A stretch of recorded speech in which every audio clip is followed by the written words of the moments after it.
My parents sided with my sister, erased me from the trip I helped fund, so I took back all, and what next, when they returned, to left them shattered. My older sister Carly, a 28-year-old female, has been the golden child since the day she was born. Seriously, if you could win awards for being a favorite, she would have a shelf full of them by now. Growing up, everything Carly did was perfect. She could bake a slightly burnt cake, and my parents would call her a culinary genius. Meanwhile, I could ace a test, and all I'd get was, "That's nice, Elena. Did you hear Carly just got promoted to team captain?" To be clear, Carly isn't a terrible person, at least not all the time. She's just Carly.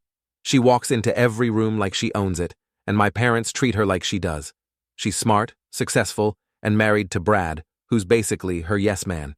The two of them are like the human version of a power couple Instagram account, perfect on the outside, but if you scratch the surface, you'll find a whole lot of entitlement. Anyway, this all started last summer when I came home from college for a break. I was already tired from juggling 2 part-time jobs while keeping up with classes. College isn't cheap, and my parents help a little, but not nearly as much as they did with Carly when she was in school.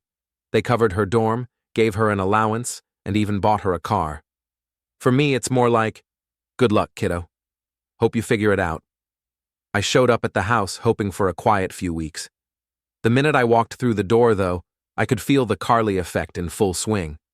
Mom hugged me for what felt like 2 seconds before rushing off to the kitchen, probably to check on whatever special dish she was making. Dad gave me his usual awkward back pat before disappearing into the living room. And then Carly showed up, breezing in like she owned the place with Brad trailing behind her, carrying their luggage. They were staying for the week, apparently. "Hey, little sis," Carly said, flashing her perfect smile. "Hey, Carly," I said, forcing a smile. Brad gave me a nod. He's not a bad guy, just there. He follows Carly around like a lost puppy, agreeing with everything she says. Dinner that night was classic Carly. Mom pulled out her fancy lace tablecloth, the one she only uses when Carly's around, and made a 3-course meal. I'm not kidding. For Carly, it's steak and roasted veggies. For me, we have leftovers in the fridge, Elena. We were halfway through the meal when Carly decided to make her big announcement. She put her fork down and leaned back like she was about to deliver a TED Talk. So she began. "Brad and I were thinking, Christmas is just around the corner, and we've been working so hard, we deserve a little break. And we thought, what better way to relax than a family trip to Hawaii?" Mom gasped and clapped like a kid. "Oh, Carly, that's such a wonderful idea, isn't it, honey?" Dad nodded. "Fantastic idea, sweetheart." I sat there, chewing on my green beans, waiting for the part where they'd ask my opinion. Then Carly turned to me, her smile sharpening into something less friendly. "Elena, do you think you can afford it? Or should your big sister cover your share?" The room went quiet. Even Brad stopped chewing his steak. My face burned, but I kept my voice steady. "I can manage, thanks." Carly raised an eyebrow. "Are you sure? It's going to be around $5,000 per person. Flights, hotels, activities. It all adds up. I just don't want you to feel left out if you can't swing it." I almost choked on my water. $5,000? That was more than all my savings combined, and I was only making minimum wage at my part-time jobs. But I'd rather eat ramen for the next 6 months than accept Carly's charity. "I can manage," I repeated. "Okay, if you say so," Carly said, shrugging. She turned back to Mom and Dad, completely ignoring me. "So we were thinking of staying at this gorgeous beachfront resort. It's all-inclusive, of course, and there's a spa. Oh, and Brad found this amazing helicopter tour we just have to do." Mom was practically vibrating with excitement. "That sounds incredible, Carly. We've never been to Hawaii before." Dad nodded. "You two always have such great ideas." Carly smiled like she just won an award. "Well, you know, Brad and I are used to organizing things. It comes with running a business. Here it was, the part where she had to bring up the restaurant. It's been a lot of work," she continued, "but it's paying off. We've got a loyal customer base, amazing reviews, and we just hired another chef last month." "That's incredible," Mom gushed. "Elena, you should really learn from your sister. She's so driven. You could pick up a few tips from her about setting goals and following through." I bit my tongue so hard it hurt. The rest of the dinner was more of the same. Carly talking about how hard she and Brad work, Mom and Dad hanging on every word, and me sitting there feeling like an extra in a play about their perfect little family. After dinner, Carly caught me in the hallway. "So," she said, crossing her arms, "are you really coming? Or is this going to be one of those things where you back out at the last minute because it's too expensive?"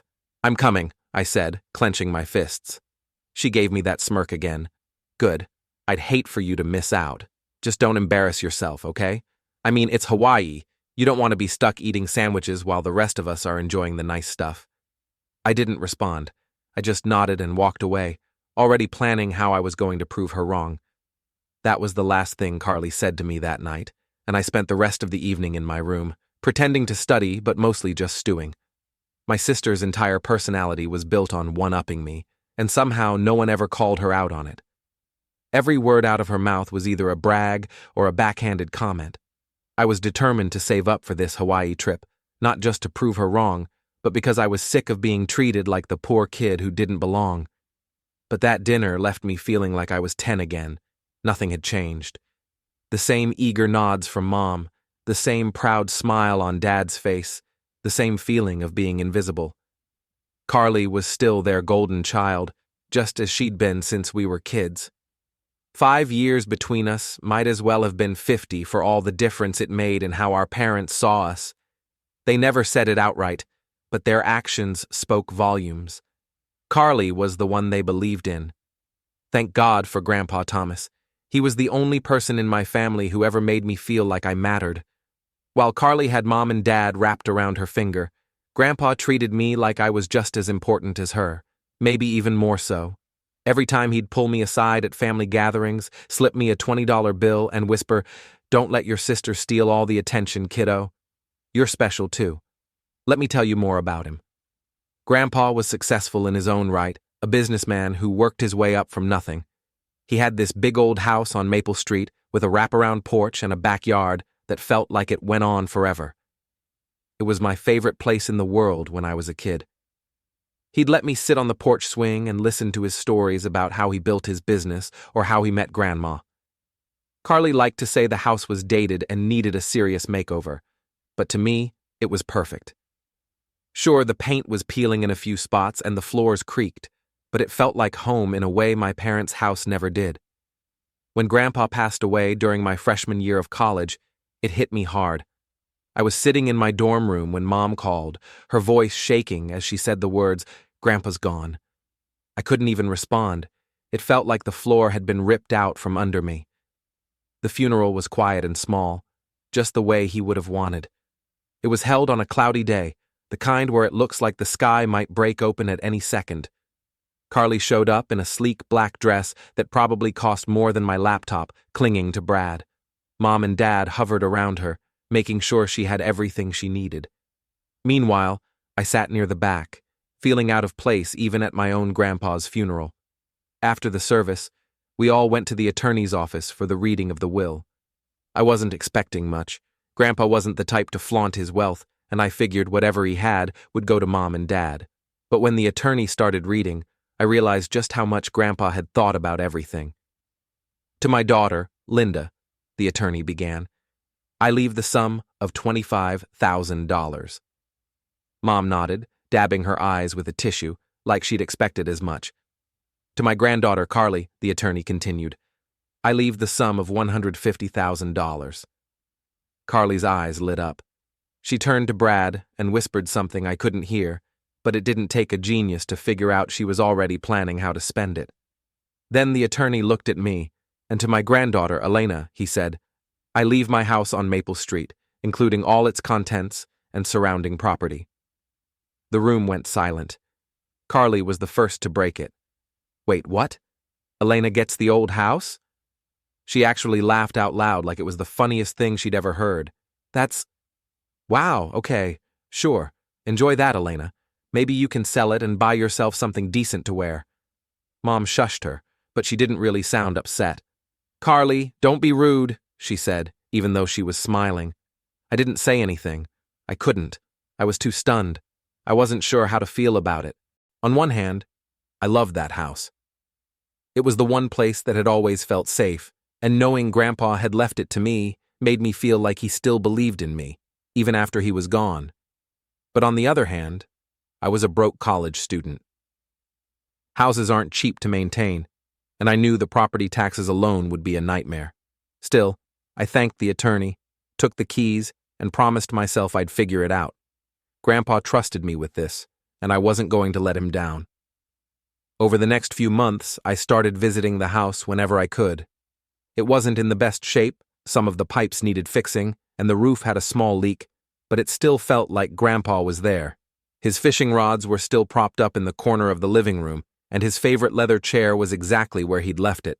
Of course, Carly couldn't leave it alone. Every time she came over, she'd make some snide comment about how outdated the place was. "You should just sell it," she said one afternoon, sitting on the couch like she owned it. "I mean, what are you even going to do with a house like this? You can't afford to fix it up, and honestly, it's kind of a dump." I bit my tongue like I always did around her. Then, suddenly, Carly wanted to stay at the house, the same one she kept mocking. The moment she said, "So, Brad and I were thinking we could stay at the house for a bit while we sort some things out with the restaurant." My stomach sank. I knew that tone. It wasn't a question, it was a statement, disguised as one. "I don't know," I started, trying to stay neutral.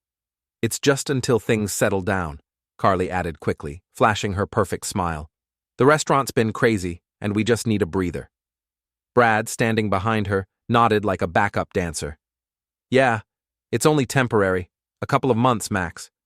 Before I could respond, my mom chimed in from the kitchen. "Oh, Lena, don't be selfish. They've got so much on their plate, your family, you should want to help." I felt cornered. On one hand, I didn't want them there. Sharing space with Carly is like being stuck in a competition you never signed up for. On the other hand, saying no would paint me as the villain of the family. My mom's guilt-tripping tone sealed the deal. "Fine," I said, forcing a smile. "You can stay." At first, it wasn't terrible. They mostly kept to themselves, and I figured they'd be out in a month or two. But weeks turned into months, and soon it was like they'd taken over the entire house. Brad filled the garage with his tools, even though he barely used them. Carly replaced Grandpa's old armchair with some overpriced monstrosity she called modern chic, and started reorganizing the kitchen like it was her personal domain. The worst part? They weren't paying a single dime in rent, not a penny. When I tried to bring it up with my parents, they just brushed me off. "Family helps family, Elena," my mom said, like that was supposed to erase the frustration brewing inside me. I kept telling myself it was temporary, that they'd be out soon, but deep down, I knew better. Carly always got what she wanted, and no one ever told her no, not even me.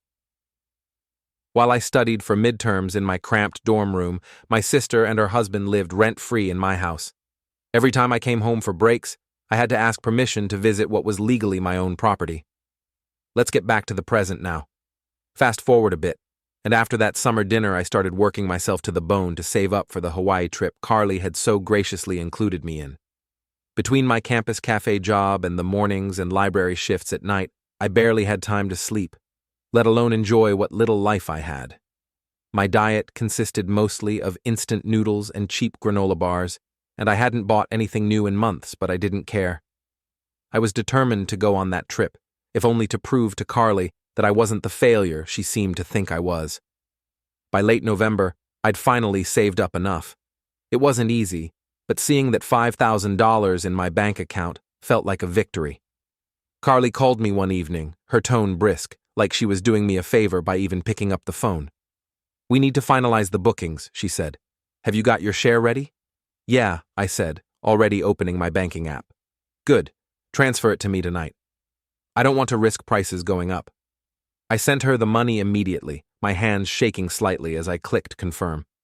Watching my account drop back down to double digits was nerve-wracking, but it was worth it. I was finally going to Hawaii to treat myself. December 23rd rolled around and the house was buzzing with excitement. Well, Carly and Mom were buzzing. I was mostly just trying to keep up. Carly kept talking about all the activities she had planned, the dinner cruises, the snorkeling trips, the spa days. She even picked out matching outfits for the family photos we'd apparently be taking. The night before we were supposed to leave, I packed my suitcase with a mix of excitement and relief. After everything I'd been through, I finally felt like I'd earned this trip. But the next morning, things started to feel off. Mom and Dad were unusually quiet, avoiding eye contact whenever I walked into the room.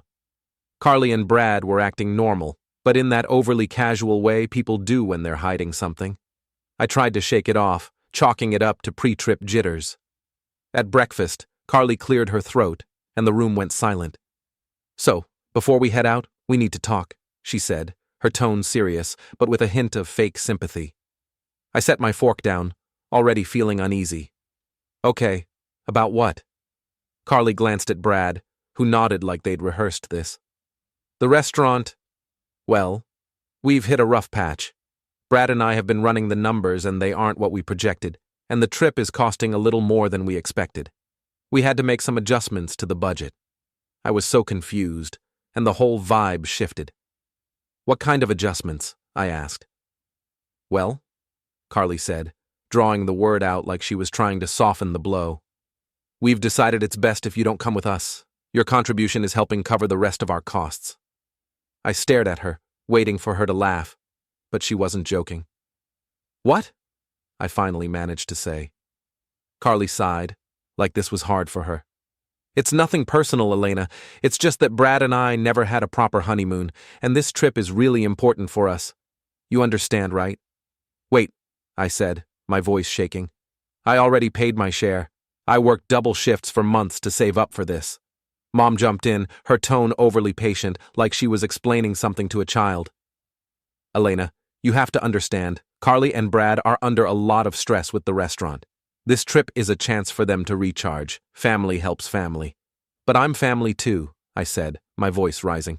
"I paid for this trip, just like everyone else. How is it fair that I get left behind?"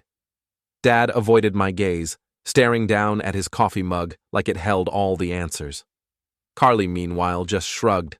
"Life isn't always fair, Elle. Besides, someone needs to stay back and watch the house." That was it. That was their big justification for stealing my money and kicking me off the trip. I was so angry I could barely see straight, but I knew there was no point arguing. Mom and Dad were firmly on Carly's side, as always.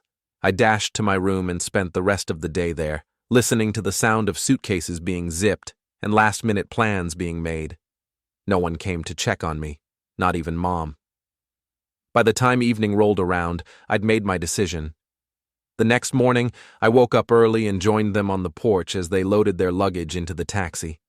Carly was in high spirits, chatting about the resort's amenities and all the Instagram-worthy moments she had planned. Brad was his usual silent self, nodding along as he loaded the bags. "Don't forget to water the plants," Mom said as she climbed into the taxi, "and check the mail every day." Carly leaned out the window, flashing me a smile that was anything but friendly. "We'll send you pictures so you don't feel too left out." She laughed as she waved past me. I waved and smiled, playing my part perfectly. "Have a great trip," I called out as the taxi pulled away. As soon as they turned the corner, I dropped the act. I definitely wasn't going to let them get away with this, and I knew exactly what I wanted to do. As soon as their taxi disappeared around the corner, I went inside, grabbed my keys, and drove straight to Grandpa's house. My house. I'd spent the past year biting my tongue, staying quiet while Carly and Brad treated my inheritance like their personal kingdom. But after what they'd pulled with the Hawaii trip, I was done playing nice. Walking through the front door felt surreal. The place didn't even look like Grandpa's house anymore. Carly had replaced almost everything, from the furniture to the curtains. The warm, cozy space I grew up loving had been transformed into something cold and impersonal. Even the walls felt wrong, painted in dull grays and whites instead of the soft greens and yellows Grandpa had always preferred. I stood there for a moment, taking it all in, and then I got to work. The first thing I did was grab every box and suitcase I could find. Carly and Brad had left plenty behind, probably because they assumed no one would dare touch their stuff. I went room by room, methodically packing up their designer clothes, their overpriced decor, and even the little knickknacks Carly had scattered around to make the house hers. Grandpa's old study was the hardest to deal with. It used to be my favorite room in the house, with its cozy leather chair and shelves full of books. Now it was filled with Brad's junk, random tools, stacks of paperwork, and a collection of ugly modern art pieces that didn't match anything else in the house. I found their important documents in a filing cabinet and packed those too. I wasn't about to throw away anything they might actually need, but I wasn't leaving it here either. If they wanted their stuff back, they could come and get it from storage. By the time I finished packing, the living room was filled with boxes and suitcases. It was almost satisfying seeing all their things stacked up like that, like I was finally taking control of something they'd stolen from me. Then I called a moving company. I explained the situation. Yes, it was last minute, and yes, it was Christmas Eve, but I needed everything out of the house as soon as possible. They quoted me triple the usual rate, and I didn't even flinch. Just get it done, I told them. While I waited for the movers to arrive, I walked through the house one more time. With all of Carly and Brad's stuff packed up, it felt a little more like Grandpa's place again. His fishing rods were still in the corner of the garage, untouched. The old kitchen table, the one with the wobbly leg, was still there too. For the first time in months, I felt like I could breathe. The movers showed up a few hours later. I directed them to the boxes in the living room, and they started loading everything into the truck. They worked quickly, probably because they wanted to get home to their families, and within an hour, the house was empty of Carly and Brad's presents. After they left, I made one more call to a 24-hour locksmith. I wasn't taking any chances. Carly and Brad still had keys to the house, and I didn't trust them not to barge back in whenever they felt like it. The locksmith arrived just before sunset, and by the time he finished, every lock in the house had been changed.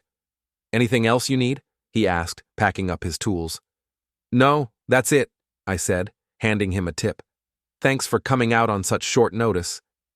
He nodded and left, and I stood there in the doorway, staring out at the quiet street. For the first time in what felt like forever, the house was mine again. That night, I made myself a simple dinner and sat at the old kitchen table. It wasn't glamorous, but it felt right. I could almost hear Grandpa's voice in the back of my mind, telling me stories about his childhood or offering advice on life. "You did good, kiddo," I imagined him saying. After dinner, I wandered into the living room and sat in the one piece of furniture I'd refused to let Carly replace, Grandpa's leather chair. It was old and worn, with cracks in the material and a slightly lopsided cushion, but it was still the most comfortable seat in the house. I pulled out my phone and scrolled through Instagram. As expected, Carly had already started posting photos from Hawaii. There she was, lounging by the pool with Brad, both of them grinning like they hadn't left me alone here. "Living our best lives," the caption read. I rolled my eyes and put my phone away. I wasn't going to let her ruin this moment. Instead, I focused on making a plan. I wasn't just going to pack up their stuff and change the locks. I was going to take back control of my life. I started drafting an email to a property management company I'd looked into a while back. If Carly and Brad couldn't respect the fact that this was my house, then I'd find tenants who could. By the time I finished, it was late, and I was exhausted. But for the first time in months, I felt like I could actually sleep. I went upstairs to my old room, the one place Carly hadn't bothered to touch, and collapsed onto the bed. The glow-in-the-dark stars Grandpa and I had stuck to the ceiling years ago were still there, faint but comforting. As I drifted off, I couldn't help but feel a sense of satisfaction. For once, I wasn't letting Carly walk all over me. This was my house, my inheritance, and my life, and I was finally taking it back. I couldn't wait to see their reaction when they came back, and I was ready for whatever they decided to throw my way, because this time, I'd had enough. As expected, the day after Christmas, my phone started buzzing non-stop. At first, it was just a couple of texts from Mom asking me to call her. Then there was one from Dad, which is rare because he usually lets Mom handle everything. Finally, Carly chimed in with a string of messages that went from annoyed to outright furious. I ignored them all, but when the calls started coming in rapid fire, Mom, Carly, Mom again, then Dad, I knew I couldn't avoid it much longer. I sighed, put my coffee down, and answered the next call. What the hell is going on? Carly's voice exploded through the speaker before I could even say hello. "Why are all of our things in storage, and why don't our keys work?" I held the phone away from my ear, letting her rant for a solid minute before cutting in. "Because it's my house," I said, even and calm, "and you've overstayed your welcome." "Your house?" Carly scoffed. "Are you serious right now? Do you have any idea how inconvenient this is?" Brad and I have been planning this trip for months, and now we come back to this. Inconvenient? I said, my voice rising despite myself. You want to talk about inconvenience? Let's talk about how you stole my money, excluded me from the trip I paid for, and left me here to babysit a house you treated like garbage. How's that for inconvenience? There was a pause, just long enough for me to think I'd actually gotten through to her. Then Carly laughed, a short, sharp sound that made my blood boil. You're being so dramatic, she said. It's not like you were actually going to enjoy the trip anyway. You've never been the adventurous type, Elena. We were doing you a favor. A favor? I repeated, barely able to keep my voice steady. Yeah, Carly said, like it was obvious. And now you're acting like a spoiled brat because we used the money for something important. Family helps family, remember? Funny how that only seems to apply when it benefits you, I shot back. But sure, Carly, keep telling yourself that you're the victim here. Before she could respond, I hung up. Then my mom called. I considered letting it go to voicemail, but I knew she wouldn't stop until I answered. Elena, she said, her voice sharp and accusatory. What were you thinking, throwing Carly and Brad out like that? They're family. Are they? I asked, unable to hide the bitterness in my tone, because they sure didn't act like family when they stole my money, the money I worked hard to earn, and left me behind. Don't be ridiculous, Mom said. They didn't steal anything. They needed help, and you were in a position to provide it. You should be proud of that. Proud? I repeated, laughing without humor. You want me to be proud of being treated like a doormat? Mom sighed, the way she always did when she thought I was being unreasonable. Elena, you're blowing this way out of proportion. Carly and Brad are going through a tough time, and you're making it worse by kicking them out of the house. Where are they supposed to go? I don't care. It's not my problem, I said flatly. It's not my problem anymore. Of course it's your problem, Mom snapped. You're being selfish, Elena. I didn't raise you to be like this. Selfish? I said, my voice rising. You want to talk about selfish? How about the fact that Carly and Brad lived in my house rent-free for months, trashed the place, and then turned around and stole $5,000 from me? Or how about the fact that you and Dad let it happen and didn't say a word? If anyone here is selfish, it's obviously you. Shut up, Mom said, her tone icy. I'm not going to argue with you anymore. Fix this, Elena. Now, before I could respond, she hung up. For the rest of the day, my phone kept buzzing with messages and calls. Mom, Dad, Carly. Even Brad chimed in with a passive-aggressive text about family loyalty. I ignored them all. By the time evening rolled around, I was exhausted, not physically, but emotionally. I sat on the couch, staring at my phone as it buzzed for what felt like the 100th time that day. Finally, I picked it up and sent a single message to the family group chat. I'm not fixing anything. The house is mine, and I've made my decision. If you want to talk about loyalty, maybe start by looking in the mirror. Then I put my phone on silent, set it on the table, and walked away. I felt the satisfaction of standing up for myself and defending what's actually mine. After a week, my phone, which had been buzzing nonstop for hours, now sat still on the coffee table. No more calls, no more messages. It was almost eerie, but also freeing. For the first time in a long time, I wasn't letting my family's drama dictate my life. They could call me selfish or ungrateful all they wanted, but I knew the truth. I wasn't the villain in this story. The next morning, I got an email from the property management company I'd contacted a few days earlier. They'd reviewed the house and had already started lining up potential tenants. Seeing their response felt like a small victory. Carly and Brad may have treated my inheritance like a free vacation home, but I wasn't going to let them ruin it forever. By the time New Year's rolled around, the house was officially listed as available for rent. The company assured me they'd handle everything: background checks, maintenance requests, even collecting rent. All I had to do was sit back and let them do their job. Meanwhile, Carly and Brad had officially moved back in with my parents. I heard about it through the family grapevine, mostly from my cousin Jessica, who's never been great at keeping secrets.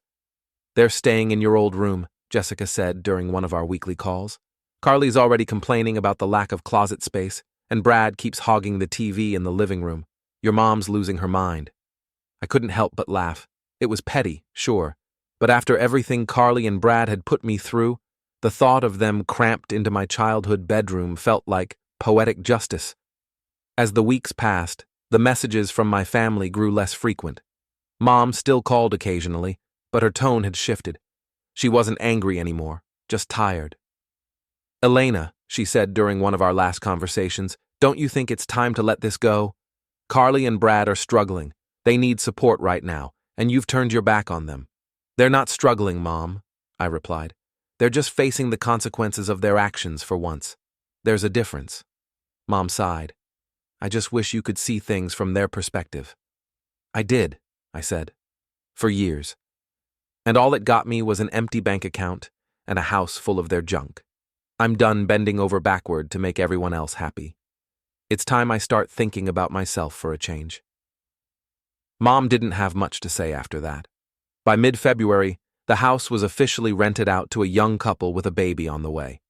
They loved the place, especially the backyard, and promised to take good care of it. Knowing the house was in good hands was a huge relief. With the rent covering the property taxes, and then some, I finally had some breathing room financially. For the first time in years, I didn't feel like I was drowning. I even managed to save up enough to treat myself to a weekend getaway with some friends.